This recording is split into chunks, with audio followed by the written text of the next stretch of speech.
वेट्टयान movie review. Rajinikanth और अमिताभ बच्चन अभिनीत वेट्टयान आज दुनिया भर में सिनेमाघरों में रिलीज हो चुकी है। वेट्टयान मूवी रिव्यू। एनकाउंटर हत्याओं पर टीजे ज्ञानवेल की राय पूर्वानुमान और रजनीकांत की सुपरस्टारडम के बोझ से दबी हुई है। वेट्टयान मूवी रिव्यू। रजनीकांत और अमिताभ बच्चन अभिनीत वेट्टयान के लिए जो चीज सबसे कारगर है वह है फिल्म का केंद्रीय विचार और भारत की शिक्षा प्रणाली पर टिप्पणी। वेट्टयान कुछ दिलचस्प जगहों पर जाती है और कुछ लोगों को परेशान करती है। वेट्टयान मूवी रिव्यू। तमिल सिनेमा के पुलिस वाले हमेशा से ही गोली चलाने के शौकीन रहे हैं। वे हमेशा से ही ऐसे रहे हैं और पूरी संभावना है कि वे आगे भी ऐसे ही रहेंगे। इसलिए वेट्टयान जैसी फिल्म महत्वपूर्ण है। तमिल सिनेमा और यहाँ तक भारतीय सिनेमा को भी एनकाउंटर हत्याओं के मुद्दे पर पुलिस अधिकारियों की बहादुरी का महिमामंडन करने में एक कदम पीछे हटना चाहिए। हम पुलिस वालों के हाथों में बंदूकें थमाते हुए बहुत आगे बढ़ चुके हैं, जिन्हें विमान चलाते हुए, असीमित स्वैग दिखाते हुए और हमारी न्यायिक प्रणाली में आरोपियों को बिना मौका दिए मार गिराते हुए दिखाया गया है। हालांकि वेट्टयान के साथ समस्या यह है कि अथन रजनीकांत नामक एक ट्रिगर हैप्पी पुलिस वाले का इसी तरह का महिमामंडन बहुत लंबे समय तक होता है, लेकिन बदलाव वास्तव में कोई प्रभाव नहीं छोड़ पाता। वेट्टयान के नैतिक कंपास। जज सत्यदेव। अमिताभ बच्चन एनकाउंटर विशेषज्ञों को हीरो के रूप में संदर्भित करने वाली आवाजों को खारिज करके कार्यवाही शुरू करते हैं और समानांतर रूप से हम देखते हैं कि कैसे अधीक्षक अथन कानून को अपना काम करने देने के लिए पर्याप्त धैर्य नहीं रखते हैं। न्यायतर गतिविधियों के बारे में उनका तर्क वही सामान्य तर्क है जो हमने सैकड़ों फिल्मों और हजारों वास्तविक जीवन के मामलों में सुना है, न्याय में देरी न्याय से वंचित होना है। लेकिन फिर फिल्म अमिताभ बच्चन के इस कथन के बारे में भी है,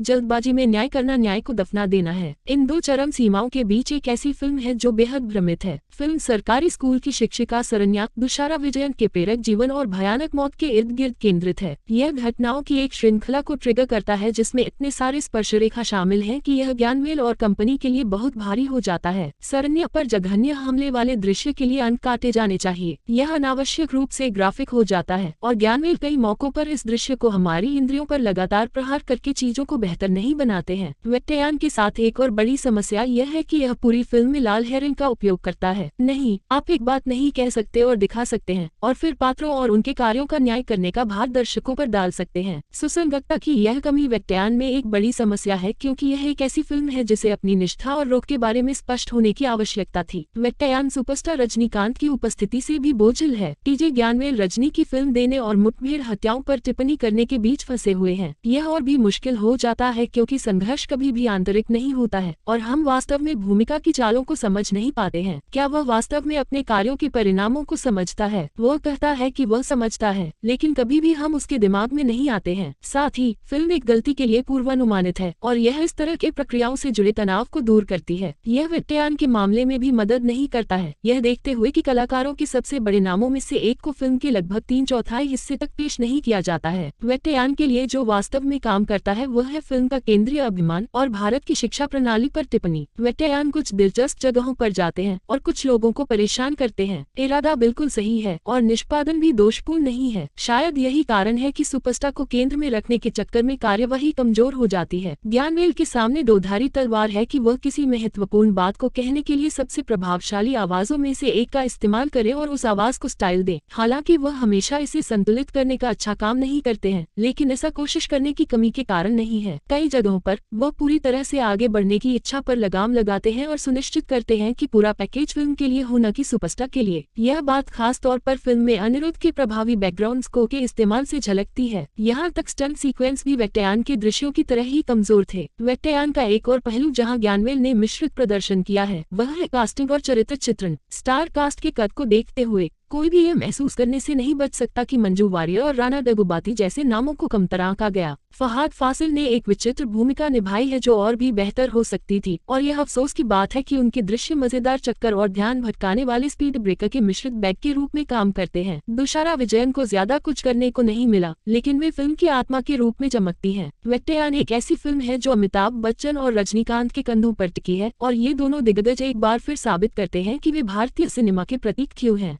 हर बार जब अमिताभ स्क्रीन पर होते हैं तो आप उनकी विशाल उपस्थिति का मतलब समझ जाते हैं और रजनीकांत ऊंचाई वाले दृश्यों में भारी काम करते हैं, भले ही कागज पर पर्याप्त न हो। हालांकि उन दोनों को दिखाने वाले दृश्यों में वास्तव में वो विस्फोटक क्षण नहीं है। ज्यादातर संवाद उतने तीखे नहीं हैं, खासकर ये देखते हुए कि कथा कैसे सामने आती है। लंबे मोनोलॉग, खासकर रजनीकांत के, बिल्कुल भी शक्तिशाली नहीं है। जय भीम में ज्ञानवेल की ताकत वेट्टैयान में अनुवाद करने में विफल रहती है और लंबे समय तक चलने वाले कोर्ट मोनोलॉग सबसे अच्छे रूप में बुनियादी हैं। अंत में जैसे ही वेट्टैयान के क्रेडिट रोल होते हैं, मेरे मन में यह विचार आता है कि फिल्म को छोटे स्टार के साथ बेहतर तरीके से परोसा जा सकता है। एक ऐसा स्टार जो फिल्म को अभिभूत न करे और उसे सांस लेने दे, क्योंकि रजनीकांत को एक दायरे में बांधना आसान नहीं है, क्योंकि दुनिया अभी भी रजनीकांत को नए अवतार में देखने की चाहत और उन्हें पुराने समय की तरह स्टाइल और करिश्मा दिखाते हुए देखने की चाहत के बीच उलझी हुई है। हम वास्तव में क्या चाहते हैं? खैर, जवाब की तलाश जारी है। वेट्टैयान फिल्म के कलाकार रजनीकांत, अमिताभ बच्चन, फहद फासिल, राणा दग्गुबाती, मंजू वारियर, ऋतिका सिंह, दुशारा विजयन। वेट्टैयान फिल्म के निर्देशक टीजे ज्ञानवेल। वेट्टैयान फिल्म की रेटिंग 2.5 स्टार।